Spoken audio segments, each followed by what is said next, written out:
You wouldn't expect this kind of shakeup from a team like Red Bull, but here we are. Big signs are pointing to Christian Horner nearing the end of his time as team principal of the Austrian squad. Tensions inside the team are high, and with the current rules not really benefiting their approach, management might be seriously considering handing over the reins. One name floating around is Oliver Oakes, but is he the right fit? And if he's not, who else could step in? Let's not forget, Horner has been with Red Bull since the beginning. Removing someone who's been the backbone of the team isn't a small move. Still, with all the issues Red Bull has dealt with lately, including a tough internal probe last year that left their leadership looking shaky, the higher-ups might think a clean break is needed. It's a risky call, but maybe one they're finally willing to make. Multiple well-known sports outlets are now reporting that Horner could be shown the door as soon as the Emilia Grand Prix, which is just around the corner. What's triggered this urgency? For starters, both Piastri and Norris are ahead in the standings, while Verstappen's chances at the 2025 title seem out of reach. On top of that, the team has already used a large part of their 2026 budget in an attempt to stay relevant this year, something that hasn't gone down well. When Horner was kept in charge after the internal review, there was a clear expectation: deliver results. So far, that hasn't happened. With major figures like Adrian Newey, Paul Monaghan, and Jonathan Wheatley leaving, the foundation seems to be cracking. Verstappen himself has made it clear that the recent updates aren't doing enough, and the gap to McLaren is too big to close with minor tweaks. Even Pierre Wache, the team's current technical director and someone Horner trusts completely, could face pressure if things don't turn around soon. But since the key decisions fall under Horner's leadership, it's up to him to convince the top executives that the team still has a solid direction. While British media are all over the story, German publication OE24 has also weighed in. And whenever a German source talks about Red Bull, it's hard to ignore the involvement of Helmut Marko. The veteran insider is always willing to share his perspective, especially with media from nearby countries. His influence still carries weight, and his words often reflect what's going on behind the scenes. Now, with German sources discussing Horner's uncertain future, the speculation is only gaining momentum. The question isn't whether change is possible. It's how soon it might come and who could realistically take over. At the moment, two possible names are being seriously considered. The first is Oliver Oakes, former Alpine team principal. Though he's still officially tied to the French outfit and their working relationship appears stable, it's hard to believe he would turn down a top role at Red Bull if offered. But there's one concern. Past controversies involving his brother raise some questions, and Red Bull would want to avoid swapping one problematic figure for another.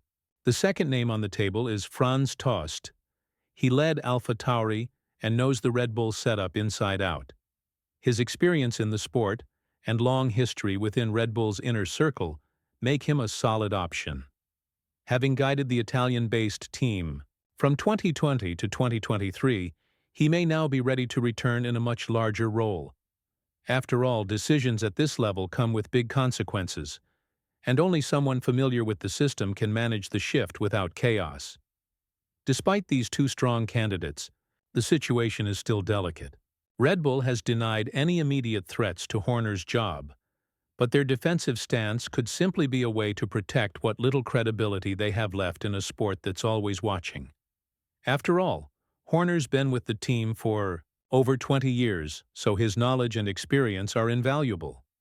However, the biggest problem remains the lack of performance. The team has spent a significant chunk of their 2026 budget just to stay competitive in 2025. This is a huge risk, as it means they're compromising 2 seasons in one go. While McLaren continues to impress and could very well dominate in 2025, Red Bull's gamble on this strategy may ultimately backfire. The pressure is mounting, and it's unclear whether Horner can navigate through this storm, especially with the team's future on the line. The stakes are high, and the situation is becoming even more critical. Red Bull's focus has now shifted to the upcoming races, especially the summer break, which will play a pivotal role in deciding Verstappen's future with the team. If he's not in the top three by the start of the break, Red Bull could be in serious trouble. Other teams like Mercedes and Aston Martin have shown interest in him, which adds more pressure on Horner and the team to perform. The big challenge now is how to improve the car's performance without exhausting the 2026 budget. The team hopes that the FIA's clampdown on McLaren's front wing in Barcelona will level the playing field, but this is far from certain. While Horner remains hopeful, even he admits that predicting how the rest of the season will unfold is a tough task. It's clear that McLaren's strength, particularly with their two strong drivers, is something Red Bull must deal with if they want to stay in the hunt for the championship. The real test for Red Bull won't just be about keeping McLaren at bay. It's about finding a way to stay competitive across the entire 2025 season. As Horner acknowledged, there's no single magic solution to toppling McLaren. It's not just about tweaking the car here and there, it's about a bigger, more comprehensive overhaul that can take on McLaren's strong lineup. Unlike Red Bull's previous dominance, where Max Verstappen could almost single-handedly secure the team's success, the competition is now coming from all directions. With McLaren's two strong drivers leading the way, Red Bull faces a unique challenge. The rest of 2025 looks unpredictable, and Horner knows that without significant progress soon, the team could find themselves far from their previous glory. There's no denying that Red Bull's future depends on the next set of upgrades and how they handle the evolving challenges of the season. With so much uncertainty hanging over Red Bull, the question on everyone's mind is, will Horner remain in charge, or will the team look for a new leader to guide them through this turbulent phase? The reality is that Formula One is fast-paced and decisions are made quickly. Horner's vast experience and long tenure with the team give him an advantage, but the growing concerns about performance and internal conflicts could eventually force a change. The road ahead for Red Bull is filled with challenges, and if they want to reclaim their dominance, they'll need to act swiftly. Whether that's with Horner or a new face at the helm remains to be seen. What's clear is that 2025 will be a defining year for Red Bull, and the choices made now could shape the team's future for years to come. As fans, all we can do is wait and see how this high-stakes drama unfolds.